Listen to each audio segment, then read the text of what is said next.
अब बात तुर्की की कर लेते हैं, जहां पर किस तरीके से एनडीआरएफ और एसडीआरएफ की टीमें देवदूत बनकर सामने आई है। जीवन रक्षा वहां पर लगातार जारी है, बिना थके बिना रुके ये मिशन आगे बढ़ता जा रहा है। इंसानी हौसले किस कदर बुलंद है, ये मिशन उसकी मिसाल है। इंसानियत पर दुनिया कायम है, ये मिशन यही सीख देता है। इसी इंसानियत की कई कहानियां तुर्की से लेकर फैली हुई हैं।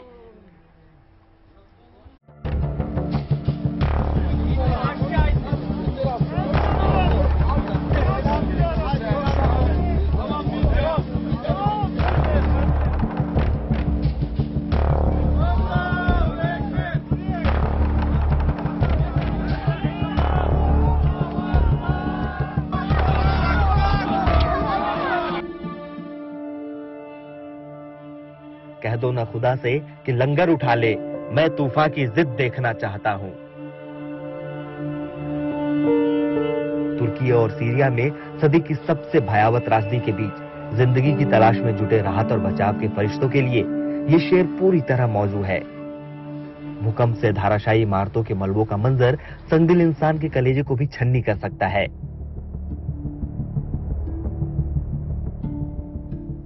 लेकिन इन सब के बावजूद दुनिया के मुख्तलिफ देशों से आए ये फरिश्ते मौत के मलबों के बीच पस्त पड़ी जिंदगी को मानवता का कोमल स्पर्श देकर आशाओं का झिलमिल दिया जला रहे हैं। तुर्की के स्कंदरन में मलबों के ढेर से इंसानी जिंदगी को तलाशने के दौरान रेस्क्यू टीम को दिख गया एक बेजुबान डॉगी। मौत के मलबों में ये डॉगी कुछ इस कदर फंसा था कि इसका रेस्क्यू करीब करीब नामुमकिन था। लेकिन इस डॉगी की बेबसी देखकर राहत और बचाव में जुटे देवदूतों का दिल पसीज गया। इस डॉगी को सकुशल जिंदा निकालने की मुहिम शुरू की गई। इस दौरान राहत और बचाव कर्मी बिल्कुल नाजों से अपना काम कर रहे थे, ऐसे कि डॉगी को कोई खरोच भी ना आने पाए।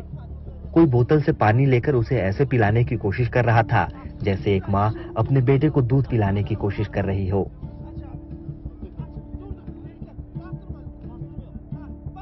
एक घंटे की कड़ी मशक्कत के बाद इन देवदूतों को कामयाबी मिल गई। मौत के मुंह से डॉगी को निकालने के बाद एक बचाव कर्मी ने उसे अपने कलेजे से चिपका लिया।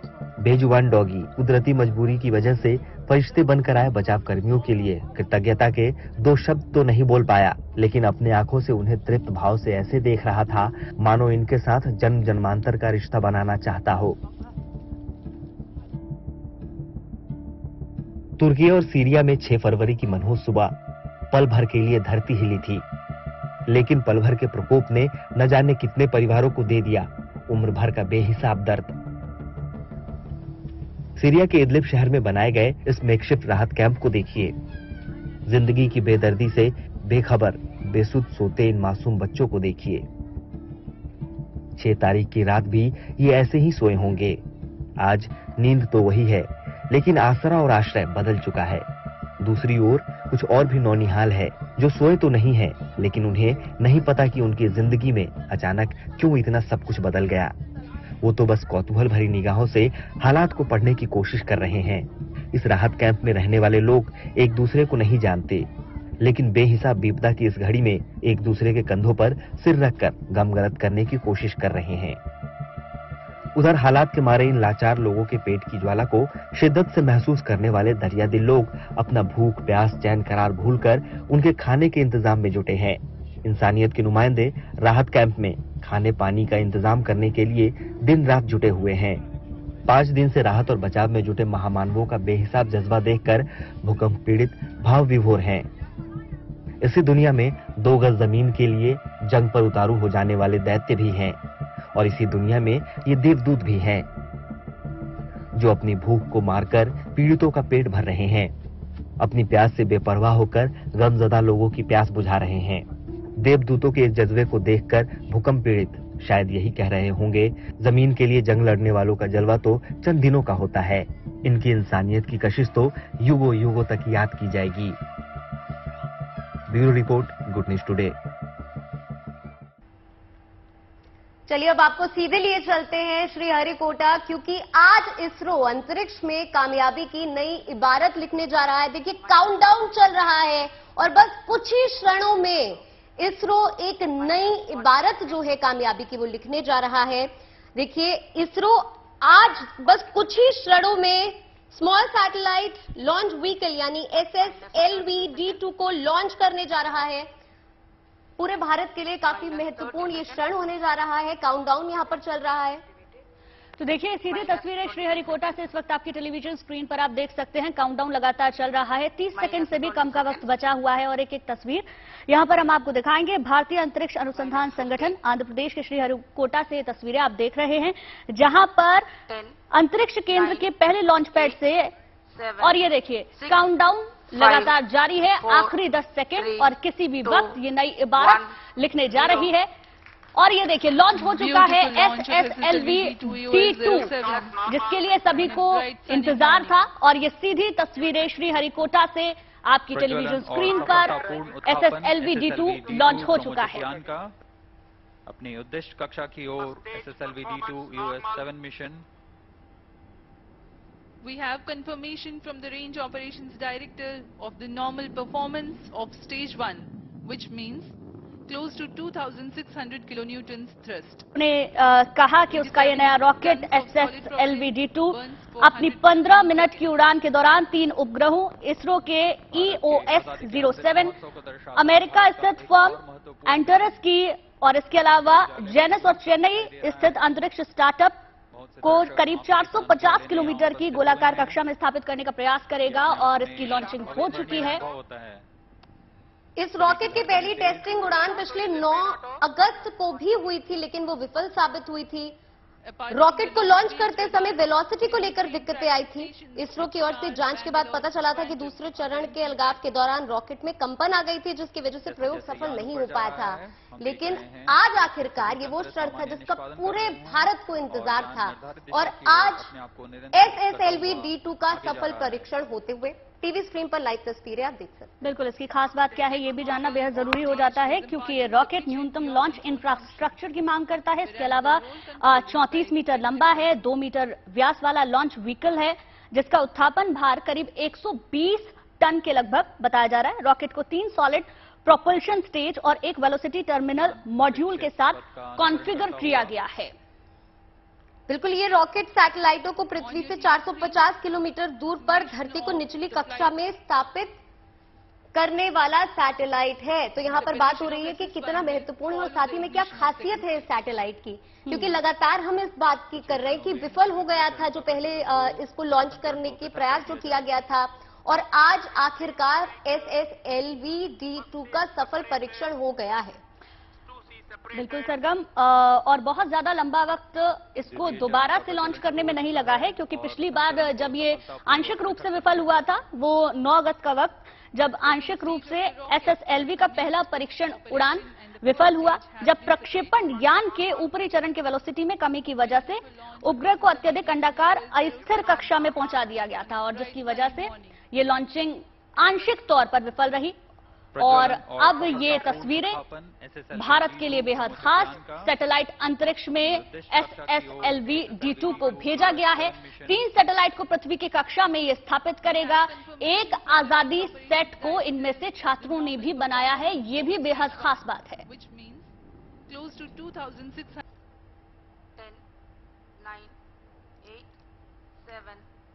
तो देखिए एक बार फिर से वही तस्वीरें जिस वक्त ये सबसे छोटा रॉकेट लॉन्च हुआ काउंटडाउन के साथ, दोबारा से वही तस्वीरें हम आपको दिखा रहे हैं जिस वक्त इसकी लॉन्चिंग हुई। इससे पहले भी एक बार इसके सफल परीक्षण की कोशिश की गई थी, लेकिन 9 अगस्त को ये विफल रहा। पिछले साल की ही ये पूरी बात, लेकिन आज जिसका सबको इंतजार था सफल परीक्षण हुआ है।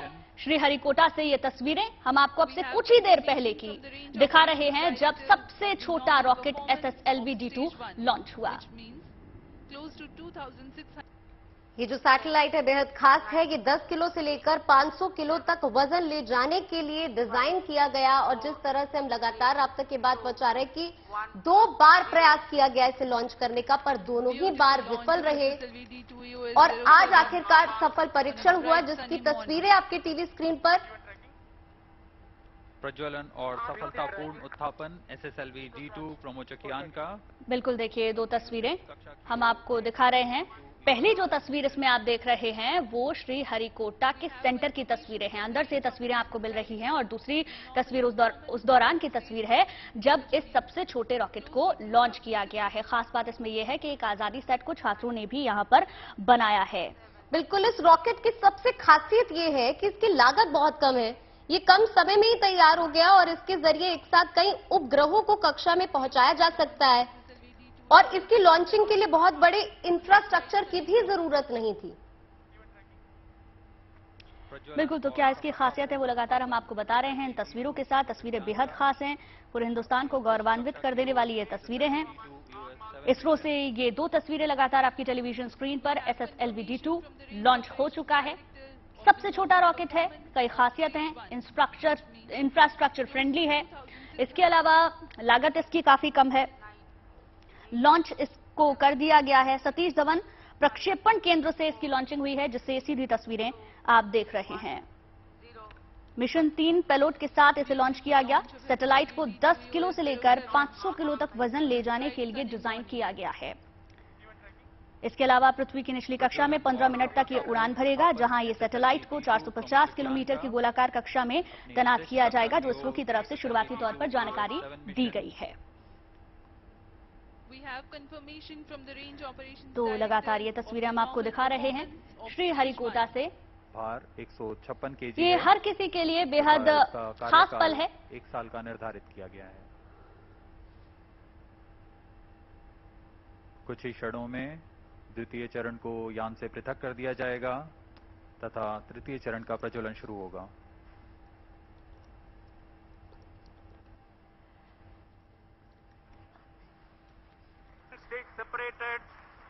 तो देखिए लॉन्चिंग सफल रही है, अब वो अपने सेकंड फेज में पहुंचने वाला है और उसकी जानकारी वहां इसरो में भी श्री हरिकोटा में दी जा रही है।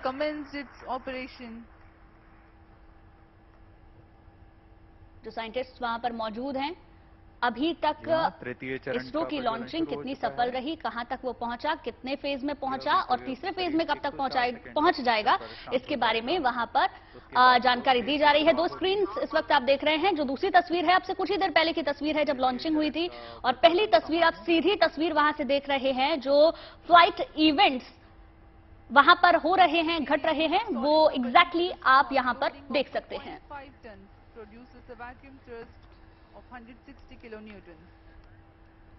बात शुभ सौगात की कर लेते हैं। आज महाराष्ट्र के लिए वाकई एक बड़ा दिन है। आज राज्य को 2 वंदे भारत का गिफ्ट जो मिलने जा रहा है। इन ट्रेनों को प्रधानमंत्री नरेंद्र मोदी हरी झंडी दिखाएंगे। ये ट्रेन फिलहाल के महाराष्ट्र के भीतर ही चलाई जाएंगी। कहा जा रहा है कि ये नई ट्रेनें पुरानी ट्रेनों से काफी अलग होने वाली है।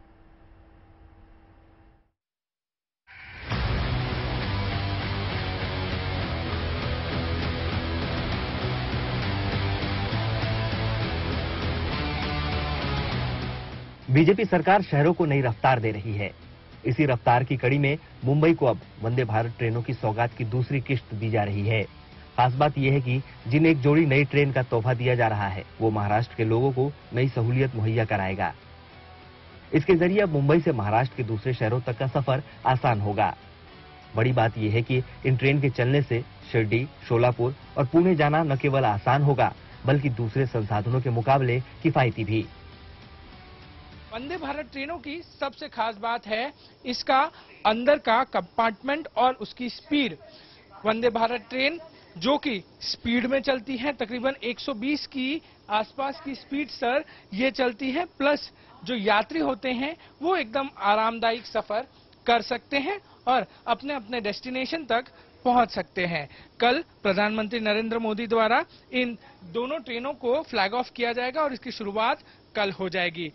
पहली वंदे भारत ट्रेन है ये जो इंटर स्टेट चलेंगी। जो बाकी की वंदे भारत हैं, 8 वंदे भारत, वो इंटर स्टेट मतलब गुजरात से महाराष्ट्र तक जाती हैं, बाकी अलग अलग राज्यों से अलग अलग राज्यों तक जाती हैं। मगर ये जो वंदे भारत कल फ्लैग ऑफ होनी है, उसकी सबसे खास बात यह है कि ये इंटर स्टेट चलेंगी, महाराष्ट्र से महाराष्ट्र तक।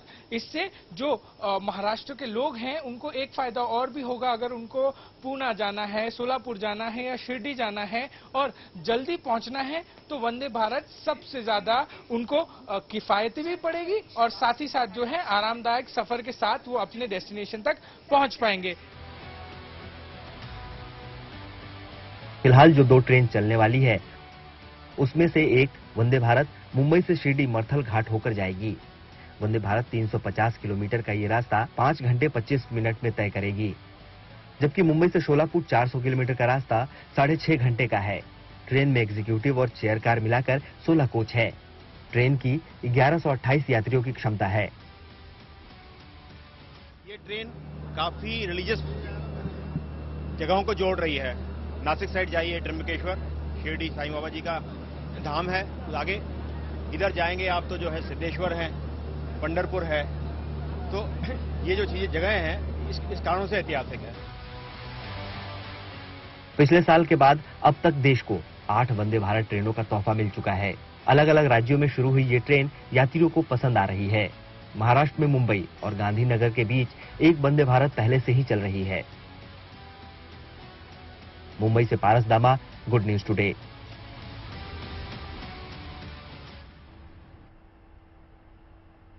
चलिए आपको बताते हैं कि महाराष्ट्र को मिलने वाली वंदे भारत का रूट क्या होगा और ये मुंबई से चलकर अपने अंतिम स्टॉप पर कब पहुंचेगी। देखिए, ग्राफिक्स के जरिए आपको समझाने की यहां पर कोशिश करते हैं। अगर मुंबई सोलापुर वंदे भारत की हम बात करें तो ये ट्रेन CSMT से रवाना होगी और दादर कल्याण से गुजरेगी। बिल्कुल, अब उसके आगे का रूट क्या होगा ये भी जरा देख लेते हैं। मुंबई सोलापुर वंदे भारत पुणे कुडुवाडी से होते हुए सोलापुर तक जाएगी। इसके बाद ये ट्रेन CSMT से शाम 4:05 पर रवाना होगी। इस ट्रेन का पहला स्टॉप दादर होगा। यहाँ ये ट्रेन शाम 4:15 पर पहुंचेगी। ट्रेन का अगला स्टॉप शाम 4:53 पर आएगा, जब ट्रेन कल्याण में होगी। बिल्कुल, इसके उद्घाटन के साथ क्या पूरा मिनट टू मिनट इसका रूट रहने वाला है वो हम आपको बता रहे हैं। शाम 7:10 पर मुंबई सोलापुर वंदे भारत ट्रेन पुणे पहुंच जाएगी। इस ट्रेन के रात 9:36 पर कुडुवाडी पहुंचने का शेड्यूल है। बिल्कुल, और वहीं ये ट्रेन रात 10:40 पर यात्रियों को सोलापुर पहुंचा देगी। तो ये हमने यहाँ पे ग्राफिक्स के जरिए समझाने की कोशिश की जो वंदे भारत एक्सप्रेस है, क्या कुछ उसका शेड्यूल रहने वाला है, क्या रूट होगा। और आज शुरू होने वाली 10वीं वंदे भारत ट्रेन की अगर हम बात करें तो ये ट्रेन शिरडी जाने वाले श्रद्धालुओं के लिए सौगात साबित होने वाली है। तो चलिए इसके रूट पर भी यहाँ पर नजर डाल लेते हैं गुंजन कि किस तरह का रूट रहने वाला है। तो ये ट्रेन CSMT से रवाना होगी और पुणे नासिक रोड से गुजरेगी। बिल्कुल, मुंबई शिरडी वंदे भारत ट्रेन छत्रपति शिवाजी मुंबई टर्मिनल से सुबह 6:20 पर रवाना हो जाएगी। ये ट्रेन सुबह 6:30 बजे दादर पहुंच जाएगी। बिल्कुल, इसके बाद ये ट्रेन सुबह 6:49 पर ठाणे पर थोड़ी देर के लिए रुकेगी। ये हॉल्ट होगा। सुबह 8:57 पर यानी करीब 9 बजे ये ट्रेन नासिक रोड में होगी। बिल्कुल, कुछ ही घंटों के सफर के बाद ये ट्रेन सुबह 11:40 पर ट्रेन साईं नगर शिरडी पहुंचेगी। यानी कि साईं भक्तों के लिए बड़ी सौगात होने जा रही है सरगम। बिल्कुल, और आज दिन 2 वंदे भारत को PM मोदी हरी झंडी दिखाने वाले हैं। अब जरा उसकी खासियत की भी हम बात कर लेते हैं और आपको समझा लेते हैं ग्राफिक्स के जरिए। तो देखिए, ये दोनों ट्रेनों का रूट ऐसे डिजाइन किया गया है कि महाराष्ट्र के तमाम तीर्थ इसके दायरे में आ जाएंगे। मसलन देखिए, मुंबई सोलापुर देश की 9वीं वंदे भारत एक्सप्रेस ट्रेन होगी। इस ट्रेन से मुंबई से सोलापुर पहुंचना बेहद आसान होगा। सोलापुर कई तीर्थों को सीधे कनेक्ट करता है। बिल्कुल, सोलापुर पहुंचकर श्रद्धालु सिद्धेश्वर पीठ आसानी से जा सकेंगे। इसके लिए रूट तैयार किया गया है। जिन श्रद्धालुओं को पंढरपुर और आलंदी जाना होगा उनके लिए भी सोलापुर की वंदे भारत वरदान साबित होगी। इसके अलावा मुंबई साईनगर शिरडी 10वीं वंदे भारत एक्सप्रेस होगी जो कई तीर्थों को जोड़ने वाली है। मसलन देखिए, ये मुंबई और साईनगर शिरडी जाने वाले वंदे भारत नासिक, त्र्यंबकेश्वर, शनि शिंगणापुर जाने वाले श्रद्धालुओं के लिए सौगात साबित होने वाली है। बिल्कुल। तो पूरा रूट क्या रहने वाला है सरगम, ये हमने बता दिया। चाहे भक्तों की बात हो जो शिरडी जाना चाहते हैं, महाराष्ट्र से किस तरीके से उसको कनेक्ट किया गया है, आम तौर पर हम देखते हैं लोकल ट्रेनों में या फिर किसी और तरीके से कोशिश की जाती है। तो बड़ी सौगात जो है यहाँ पर महाराष्ट्र के लोगों को आज मिलने वाली है। आगे बढ़ते हैं, बात अगली खबर की कर लेते हैं। तो देखिए, उत्तर प्रदेश में निवेश का महामेला आज सज चुका है। प्रधानमंत्री नरेंद्र मोदी इसका उद्घाटन करने वाले हैं। अब से थोड़ी देर बाद यानी 10:10 पर प्रधानमंत्री मोदी लखनऊ एयरपोर्ट पहुंचेंगे। इसके बाद वो इन्वेस्टर समिट में शामिल होंगे, वहां लगी प्रदर्शनी को देखेंगे, साथ ही बड़े उद्योगपति और मेहमानों से मुलाकात भी करेंगे। बिल्कुल, करीब 11 बजे प्रधानमंत्री इस इन्वेस्टर्स समिट का उद्घाटन करेंगे। यूपी इन्वेस्टर्स समिट को भारत की ग्रोथ का नया इंजन बताया जा रहा है, जिसमें जापान, ऑस्ट्रेलिया, फ्रांस और यूएई समेत 13 देशों के प्रतिनिधि हिस्सा ले रहे हैं। सबसे ज्यादा कंपनियां अमेरिका से इस इन्वेस्टर्स समिट में पहुंची हैं। देखिए, आपको ये भी हम बता दें कि अब से कुछ वक्त पहले तक योगी सरकार के मंत्री अलग अलग देशों में पहुंचे थे और जहां पर रोड शो किया गया था इसी ग्लोबल इन्वेस्टर्स समिट को लेकर। जो योगी आदित्यनाथ का एक विजन है उसको साकार करने की यहां पर कोशिश की जाएगी। तो यूपी आज से अपना इन्वेस्टर समिट शुरू कर रहा है, ग्लोबल इन्वेस्टर समिट, जिसमें 27 लाख करोड़ के एमओयू हो रहे हैं और इनफैक्ट हो चुके हैं। और प्रधानमंत्री मोदी से लेकर अमित शाह, राजनाथ सिंह और देश के तमाम बड़े जो दिग्गज नेता हैं, दिग्गज जो एडमिनिस्ट्रेटर हैं, वो होंगे और देश और दुनिया के सभी बड़े इन्वेस्टर होंगे। खास करके देश के सभी बड़े, जिसमें कि अडानी को अगर छोड़ दें तो मुकेश अंबानी हैं, आनंद महिंद्रा हैं, इसके अलावा कुमार मंगलम बिरला हैं, साथ साथ टाटा सन्स के चंद्रशेखरन हैं और सैकड़ों ऐसे इन्वेस्टर हैं जो कि आज इस ग्लोबल इन्वेस्टर समिट में हिस्सा ले रहे हैं। हम आपको पहले इसकी तैयारियों को दिखा दें। उत्तर प्रदेश इस वक्त डिजिटल ग्रोथ में सबसे आगे माना जा रहा है। सबसे ज्यादा एमएसएमई यानी कि जो छोटे उद्योग हैं, लघु उद्योग हैं, वो हैं। लार्जेस्ट जो मिल्क प्रोड्यूसर है उत्तर प्रदेश इस वक्त बना हुआ है। इसके अलावा अगर देखा जाए तो सबसे बड़े डेटा सेंटर की शुरुआत यहां हुई है। 27 लाख करोड़ का एमओयू मुख्यमंत्री योगी आदित्यनाथ ने पहले ही दावा किया था कि इस बार सबसे ज्यादा एमओयू होंगे और सबसे ज्यादा जो इन्वेस्टमेंट है वो आने वाले समय में जमीन पर उतरेगा। तो लखनऊ में होने वाले ग्लोबल इन्वेस्टर समिट में 10 से ज्यादा देशों के प्रतिनिधियों के शामिल होने की उम्मीद है। ऐसे में यूपी की तमाम विशेषताओं से इन्हें परिचित कराने के साथ ही उत्तर प्रदेश के जायके से भी इन्हें रूबरू कराने की तैयारी है। यहां आने वालों को उनकी पसंद के साथ साथ खास स्वाद भी चखाने की कोशिश की जा रही है।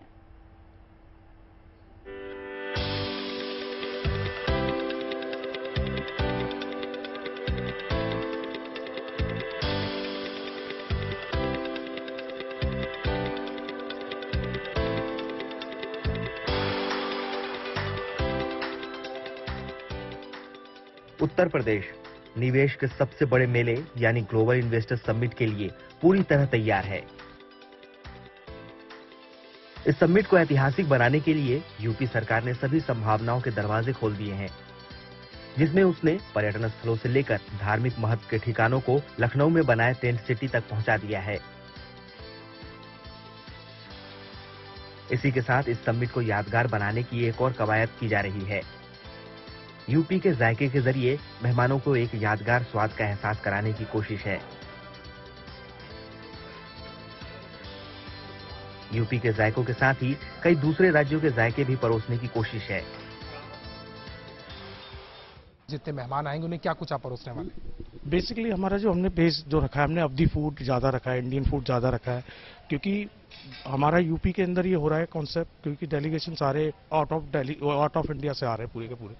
तो कुछ कुजीन हमने उनके हिसाब से भी रखी है और वैसे हमने जो ज्यादातर खाना जो रखा है अवधी, राजस्थानी और अपना इंडियन और मुगलई, इस तरह की हमने कुजीन रखी है। आज अब उसी तरीके से हमने सर्व भी की है सारी की सारी कुजीन। कितनी तैयारी है कि लगभग कितने डेलीगेट्स की आप तैयारी एक एक जगह पर कर रहे हैं और फोकस किस पर है कि मुख्यतः इस तरीके का जायका? सर फोकस हमारा सा ज्यादातर हमारा अपनी लखनऊ की जो हमारी फेमस डिश हैं, जैसे गलोटी कबाब विद पराठा है और नवाबी अपनी टुंडे के कबाब है, इन पे हमने ज्यादा फोकस किया है, क्योंकि हम बेसिक यहाँ का दिखाना चाहते हैं। वैसे तो हमारा सारा है ही है, कुजीन सारी टोटल चल ही रही है, पर हम ज्यादातर अपना अवधी फूड को यहाँ पे शो कर रहे हैं।